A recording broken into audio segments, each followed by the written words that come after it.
Vamos começar já com temas polêmicos. Vamos falar sobre a questão das fake news relacionadas ao Rio Grande do Sul.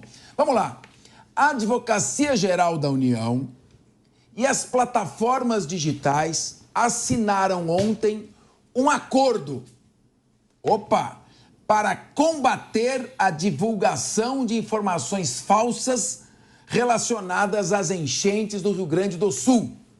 O protocolo tem como objetivo garantir que as informações sobre a calamidade sejam corretas e confiáveis. No documento, as Big Techs se comprometem a tomar medidas em relação a postagens que possam prejudicar a integridade das informações sobre a situação no estado gaúcho. Além disso, as plataformas também vão facilitar o acesso a dados oficiais e confiáveis. As plataformas que assinaram o acordo são Google, YouTube, Meta, TikTok, Twitter X, Quay e LinkedIn. Então, nós vamos aqui discutir um pouco esse tema. Vamos debater este assunto. Diogo da Luz, quando vem essa expressão fake news, às vezes eu fico um pouco arrepiado. O que é fake news? Tradução de fake news, esse anglicismo que está aqui sendo repetido, que nem papagaio. Fake news é notícia falsa. Notícia falsa é mentira. Tem a verdade, que é um fato objetivo, e você mente, você altera a verdade deste fato objetivo. Isto é fake news. Eu tenho medo porque esse tema está virando muita narrativa e, às vezes, desculpa para impedir pessoas de fazerem críticas. Então, eu queria que vocês aqui da mesa me dissessem o que foi que vocês viram, ou se não viram ainda, há efetivamente alguém que fez uma mentira, uma informação falsa que possa prejudicar alguém. Por exemplo, uma informação... não é mais para fazer doação. Já existe alimentos suficientes não perecíveis. Não doe mais. Essa é uma mentira que vai prejudicar as pessoas que precisam de alimentos. O acesso está completamente fechado por via terrestre. Não chega nenhuma ajuda, então não vou mandar. Essa é uma mentira que prejudica as pessoas.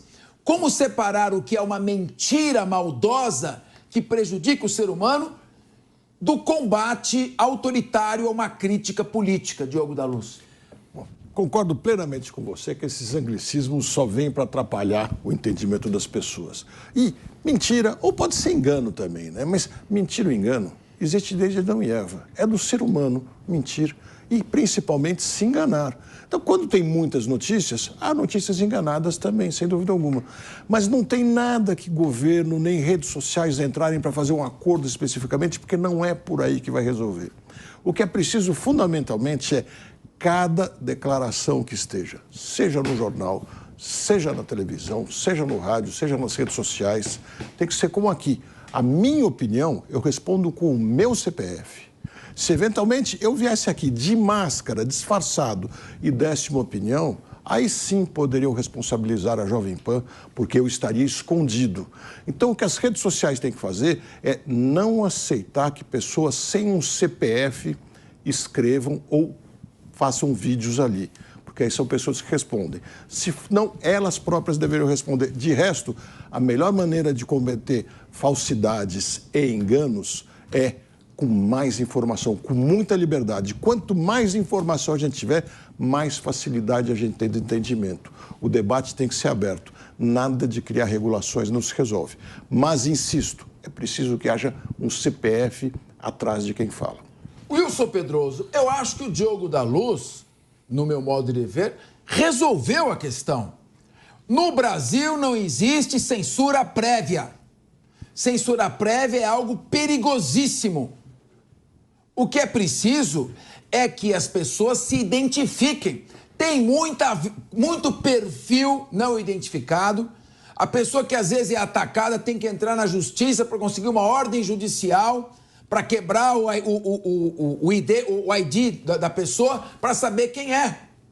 Então, o Diogo Luz falou, desde que cada um seja obrigado a identificar-se com o seu CPF, ele responde pelo conteúdo das suas informações. Se é uma mentira que prejudica alguém, ele tem que pagar por isso. Se é um crime contra a honra, ele tem que pagar por isso. Se é uma incitação à prática de crime, ele tem que pagar por isso. Agora, quem é que vai dizer antecipadamente o que é verdadeiro ou falso? Por acaso as Big Techs vão estabelecer algum canal de censura prévia? Nós vamos ter de novo a figura do censor, só que por meio de plataformas digitais? Essa questão é uma questão muito perigosa, porque através do sedutor discurso de combater informação falsa, você pode estar implantando uma censura à crítica de opinião. Então, opinião não é falsidade. Falsidade é você apresentar um fato falso. Como separar isso, meu querido Wilson Pedroso? Primeiro, Capês, boa tarde a todos os nossos amigos que nos prestigiam em casa ou no rádio, nos assistindo, nos ouvindo. Capês, tem duas questões que eu quero trazer para a discussão da mesa ou fazer uma análise. Primeiro, a AGU está agindo como um advogado do governo. Porque você, nos bastidores, estava falando assim, Wilsinho, Diogo, Guilherme, vocês viram alguma fake news? Não é uma fake news como a gente está acostumado a ver, Capês. O que eles querem, o governo, e pediram para que a AGU agisse, eram as fake news que o governo federal, ou que eles acham que é fake news, que o governo federal não estava ajudando o Rio Grande do Sul. Que o Rio Grande do Sul estava sendo ajudado pela grande massa de solidariedade desse país. Isso é fake news, Capês? O Brasil, isso é uma crítica. Mas o Brasil não se uniu, para ajudar o Rio Grande do Sul. Só aqui da capital de São Paulo foram 77 caminhões de alimentos. O hospital de campanha que atende os animais, os nossos cachorros, os gatos, é de São Paulo. Os veterinários são de São Paulo. Então, isso não é fake news. O governo federal está ajudando, mas está ajudando pouco. As linhas de créditos que eles abriram para os municípios e para as empresas não são a fundo perdido, então não tem ajuda. O que eles estão é abrindo uma linha de crédito de empréstimo para a sociedade e para os governos. Cadê a ajuda efetiva?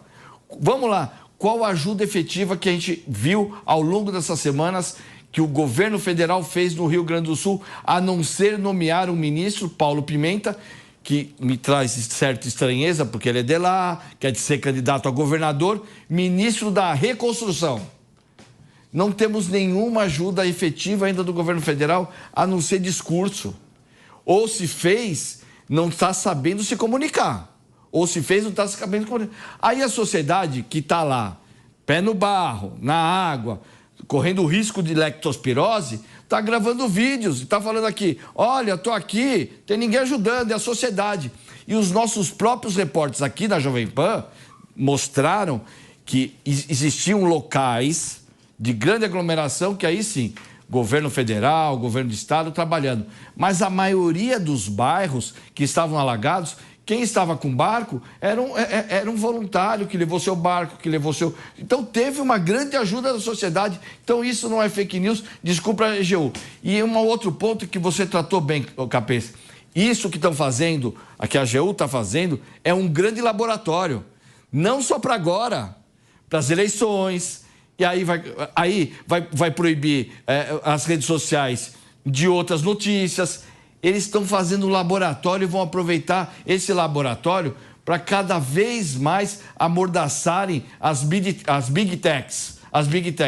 Então, de olho, não existe fake news, porque realmente a sociedade está ajudando o Rio Grande do Sul. E essa história de proibir as Big Techs de promoverem a notícia é censura. Sérgio Zagarino, veja bem, não é que a iniciativa, eu esteja contra a iniciativa da Advocacia Geral da União. Agora, o que é, em primeiro lugar, combater? Combater é transferir para as plataformas digitais o poder de censura prévia? Aí eu sou contra. Combater significa identificado alguma informação falsa, as Big Techs ajudam a identificar o autor da informação falsa para que o Poder Judiciário avalie se a informação é falsa ou não. O que eu tenho muito receio, Zagrano, é que essa questão de fake news virou uma narrativa. Tanto que o projeto de combate às fake news não era um projeto desse governo, era um projeto de um parlamentar. Mas o governo, no início dessa gestão, abraçou com tal volúpia, com tal apetite esse projeto, que assustou o parlamento. Quer dizer, como é que vai ser usado esse tipo de instrumento? Então, é isso que nos preocupa bastante. Nós temos que sair do plano da narrativa, da história da carochinha, e partir para os fatos, falar a verdade, apontar a verdade. Então, eu gostaria de ouvir meu querido Sérgio Zagarino. Vou deixar o Guilherme Mendes para o fim. Olha, boa tarde, Capês. Boa tarde a todos os nossos telespectadores, nossos ouvintes da Rádio Jovem Pan. Capês, esse assunto ali me chama muita atenção na questão da censura. Você está coberto de razão. Nós em nenhum momento podemos admitir a censura prévia no Brasil. E eu pergunto, e eu afirmo isso com a seguinte indagação. O que é mentira? Quem definiria o que está sendo falado é mentira ou não? E aqui, Capês, eu gosto muito de fazer o programa com você, sabe? Porque aqui, quando a gente está discutindo, a gente tem que começar a pensar em soluções práticas, de fato, para o Brasil caminhar. O comentarista político, ele não adianta ficar só falando do fato, ele tem que apresentar ideias ali para a gente fazer com que avance o tema. E eu tenho certeza absoluta que não é censurando. Até pelo fato de que no Brasil já existe uma legislação que prevê punição em caso de mentira. Todo mundo que comete um crime contra a honra, seja ele difamação, injúria, calúnia, já tem uma tipificação penal no nosso Código Penal e essa pessoa vai responder pela sua fala. Eu concordo no que falava o Diogo. Então, vejam, se já existe no Brasil uma tipificação penal para cada pessoa responder de acordo com a sua fala, por que nós estamos discutindo aqui, eventualmente, a criação de um órgão, que aí só poderia ser do Estado, para definir o que é verdade ou não? O que seria a crítica? Seria, então, uma acusação ao Estado e isso seria retirado do ar? Não é esse o caminho, Capês. O caminho que o Brasil precisa é o caminho da defesa da liberdade. Só que isso não significa que nós estejamos falando de impunidade. Então, qual seria a solução prática? A gente tem que combater mentira com verdade. Desinformação se combate com informação, por meio de canais oficiais, seja do governo, seja pela grande mídia. Você que está em casa, está na dúvida do que é verdade ou não, assiste aqui a Jovem Pan. Aqui você pode ter certeza, é um jornalismo independente que a gente vem na busca de sempre falar a verdade. Não caia nessas narrativas de golpes, de Pix, mande o Pix para tal lugar. Amigo, não é canal oficial. E aí esse convênio me chamou a atenção, uma alternativa que eles tentaram achar, que é criação de uma checagem nas postagens. E aí as plataformas, as Big Techs, elas assumiram esse compromisso. Então, quando tiver uma postagem que existe uma dúvida ou não sobre a veracidade, a plataforma vai ter o compromisso de ir lá, verificar se aquilo procede de acordo com os canais oficiais de comunicação e vai colocar ali um fact-check, né? Um valor de checagem para saber se aquilo é verdadeiro ou não. Tentaram ainda a AGU fazer com que as plataformas assumissem um compromisso de retirar do ar conteúdos que são mentirosos. Mas, de novo, o que são conteúdos mentirosos? Há um tempo atrás, semana passada, a gente teve uma discussão entre duas grandes canais de televisão, um dizendo uma coisa, outro dizia outra. Quem dizia a verdade? Até hoje aí está essa discussão. Então, vejam bem, não se trata de censura, se trata da gente combater mentira com informação, aproveitando esses canais de comunicação. E nesse convênio que ficou firmado, as Big Techs, elas disseram, olha, eu não tenho como retirar do ar esse conteúdo em 12 horas, porque é muito conteúdo. Quem estiver se sentindo prejudicado, que ingresse com uma ação judicial e, por intermédio da ação judicial, que nós já temos ferramentas para isso, o Poder Judiciário vai decidir se aquilo deve permanecer ou não no ar. Muito bem. Guilherme Mendes, eu estava vendo um vídeo, por exemplo, de um senador da República, o senador Cleitinho. Estava lá no YouTube, caiu lá, ele desesperado dizendo, me mandaram para a Polícia Federal, senador da República. Eu fui intimado por ter divulgado fake news. E ele diz, eu não divulguei fake news, eu repeti a notícia de um jornal de grande circulação. E ninguém intimou o jornalista desse jornal, o editor, o redator, para prestar esclarecimentos. Intimaram o senador da República que reproduziu uma notícia no jornal de grande circulação. Então, eu pergunto, a questão da fake news, no momento em que o país vive um período autoritário, você acha que não pode levar um risco de distorção numa política de 2 pesos e 2 medidas? Eu escolho o que é fake news?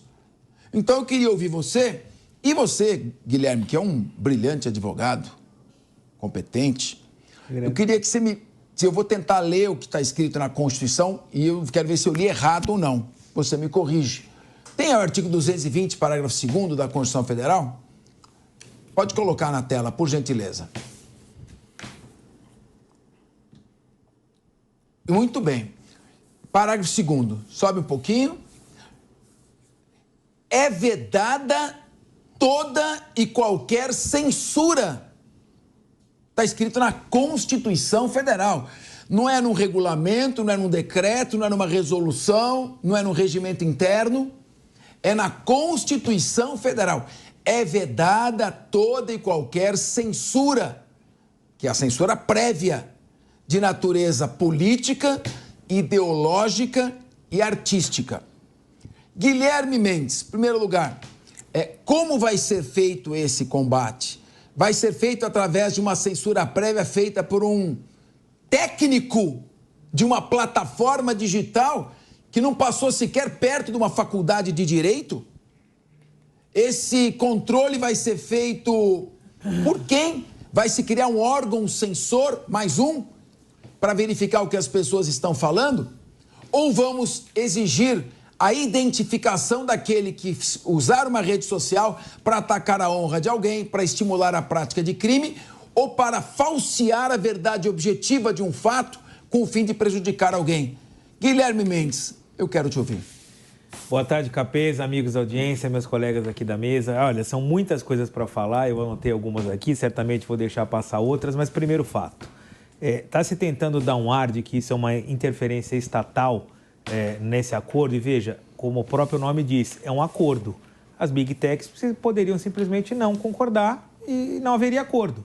E iríamos para o Poder Judiciário e aí sim trabalhar nessa linha do que vocês falaram. Você acha que tem clima? Você acha que tem clima para uma Big Tech se opor aqui hoje no Brasil? Eu acho que tem. Não só acho fora que abre um precedente.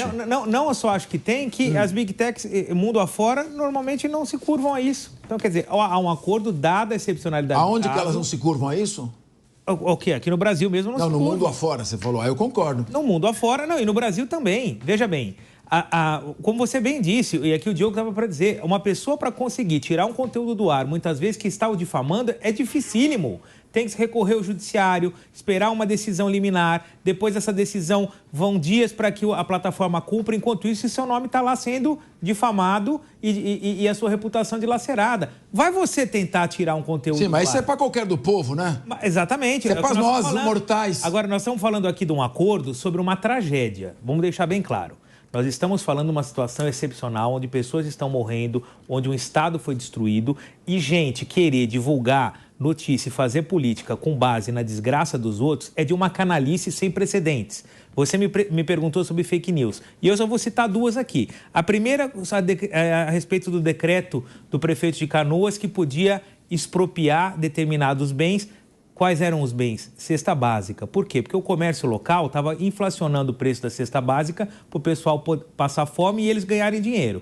O prefeito soltou um decreto e disse, olha, eu vou expropriar as cestas básicas porque o povo está passando fome, eu tenho que distribuir. O que a rede fez? Pegou esse decreto, que é verdadeiro, está lá publicado, todo mundo pode entrar no Diário Oficial de Canoas, e ela falou, olha, o prefeito de Canoas vai se apropriar das doações e vai dar como se fosse uma doação da prefeitura. Quer dizer, o cara que faz isso é um grandíssimo de um canalha. Essa é a palavra, não tem o que se dizer. O segundo exemplo, que a cesta... Então vamos, ele quer polemizar o primeiro exemplo. Pois não, diga lá. Só o primeiro exemplo. Você está falando de canalice. Sem dúvida, é uma canalice a pessoa mentir e tentar enganar os outros nessa hora. Mas o que se chama, então, das pessoas que estão roubando as casas vazias, que estão roubando barcos? Esses são bandidos. Esses são bandidos. E por isso eles vão para a polícia. E contra esses... Não se aí é uma questão... Não se falou nada. Mas não temos que falar... Estão dando mais importância para Mas a canalice de quem fala mentira do que para Diogo, canalice. Vai pro segundo exemplo. Para isso está lá a Guarda Nacional. Vai prender esses vagabundos, vai prender todos. Qual que é o aliás, segundo está prendendo.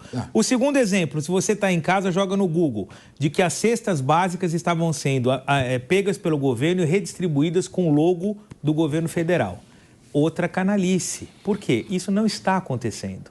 Quem está querendo politizar e fazer ganhos políticos em cima de uma tragédia, posso garantir que não é o governo. Só com base nesses dois exemplos, e aí eu digo, não estou falando do governo federal, estou falando do governo em todas as suas instâncias. O governo do Estado do Rio Grande do Sul, o governo das prefeituras locais e também o governo federal. E a outra questão que é importantíssima, vocês falaram aqui em CPF, identificação, falaram em resposta por calúnia, injúria e difamação. A nossa legislação, tirando a identificação das redes, que aliás não acontece em nenhum lugar do mundo, vamos deixar bem claro, isso é importante que todo mundo aí de casa saiba. Se você criar um perfil numa rede nos Estados Unidos, na China, na Argentina, no Uruguai, onde quer que seja, você não é obrigado a se identificar. Vamos deixar bem claro. Nós estamos fazendo uma proposta aqui que não vigorou e não vigora em nenhum lugar do mundo. Então, se isso não aconteceu em nenhum lugar do mundo, por que aconteceria no Brasil? Porque a Constituição obriga. Essa é a pergunta que você tem que deixar em casa, na sua cabeça. Então, ok. Então, vamos pedir à AGU que obrigue, dentro do projeto de regulação das redes sociais, que se faça isso. Agora, o mais importante que é para vocês pensarem que é o seguinte. As redes sociais, diferentemente da internet, elas têm dono. Elas são empresas com CNPJs e lucro. Dentro daquele ambiente, existe uma coisa chamada política de privacidade e política de uso, que a gente não percebe porque você clica lá automaticamente no concordar, porque senão também o seu perfil não é criado, e lá dentro diz que você não pode ofender, que você não pode mentir, que você não pode fazer discursos de ódio, mas as pessoas desconsideram isso. Então, o dono da empresa, sejam essas que passaram aqui ou qualquer outra rede social, ele tem o direito, sim, de tirar qualquer conteúdo da rede que fira as suas regras de governança. Ele não está praticando censura alguma. E você não é obrigado a participar daquela rede. Você não concorda com essas regras, você sai. E cria outra, vai participar de outra, ou então não participa de nenhuma. Agora, querer impor esse discurso da liberdade absoluta a uma empresa privada, isso não existe. O Guilherme Mendes colocou dois exemplos que eu reputo fake news e que merecem toda a nossa censura. É triste, é lamentável, é censurável criar algum tipo de exploração política em cima da desgraça alheia, em cima da tragédia das pessoas. Esse é o momento para a União do Brasil, para a prestação de ações de solidariedade. É o momento de superação das dificuldades, de maneira que merece não só nossa censura, mas as consequências legais àqueles que fraudarem, que fizerem fake news. Não é essa que eu me refiro, Guilherme Mendes. Eu me refiro numa situação de clamor popular, de indignação, usar esse clamor popular muitas vezes para confundir alhos com bugalhos. Informação falsa com fake news. E você disse aqui que as big techs, como em todo mundo, não estão obrigadas a identificar quem posta uma mensagem. Muito bem. E disse que elas podem censurar. Então elas estão na contramão da nossa Constituição. Porque eu mostrei agora há pouco que a nossa Constituição Federal proíbe a censura prévia. E você disse que a plataforma tem lá suas políticas internas, problema dela. Ela está aqui no Brasil, ela segue a nossa Constituição. Estou me lixando para a política dela. Então, se a nossa Constituição proíbe censura prévia, pouco me importa a política interna da plataforma, ela tem que seguir a nossa Constituição. Então, a meu ver, ela não tem o direito de fazer censura prévia. E segundo, você disse que nas plataformas elas não são obrigadas a identificar as pessoas. Coloca aí o que diz a nossa Constituição, por favor. Artigo 5º, vamos descer até o inciso 4º, por favor. É livre a manifestação do pensamento, sendo vedado o anonimato. Quer dizer, então, Guilherme Mendes, que elas podem fazer censura e podem garantir o anonimato. Será que elas entendem em que país que elas estão, Guilherme Mendes? Capês, é claro que elas entendem e o problema todo está justamente na correlação de forças entre esse discurso da liberdade absoluta e o que diz as leis. o que dizem as leis. Veja, eu não sou contrário à identificação. Eu acho que eu concordo com a opinião do Diogo. Nós temos sim, esse seria o mundo ideal, para você criar uma conta, tal qual você faz quando vai habilitar um celular ou vai simplesmente fazer uma compra. Hoje em dia você tem que preencher cadastros enormes para ir numa farmácia. Não vejo problema algum em você colocar ali a sua reconhecimento facial, o seu CPF, e aí sim cria-se a sua conta e você vai lá e fala o que você quiser. Óbvio, respeitadas as políticas internas. Mas não é o que acontece. Não é o que acontece. Infelizmente, não há força jurídica e essas leis com as Big Techs não pegaram. Não pegaram no Brasil e não pegaram em nenhum lugar do mundo. Elas são poderosas no que diz respeito aos recursos, elas são poderosas no que diz respeito à quantidade de usuários e não houve até agora nenhum governo que conseguisse fazê-las aceitar isso que nós estamos querendo aqui. Veja, não sou contra. A pergunta é como fazer? Muito bem, eu quero dizer que eu concordo com você quando você diz que não existe liberdade absoluta. Aliás, nenhuma garantia é absoluta na nossa Constituição, nenhum direito é absoluto. E a liberdade de expressão do pensamento também não é absoluta, mas só que ela não pode ser controlada por censura prévia. O direito que quem for atingido tem é a identificação de quem abusou da manifestação do pensamento e tomar providências após, não antes. E é esse o nosso receio. Mas nós estamos aqui interagindo, Guilherme Mendes, é debate e informação.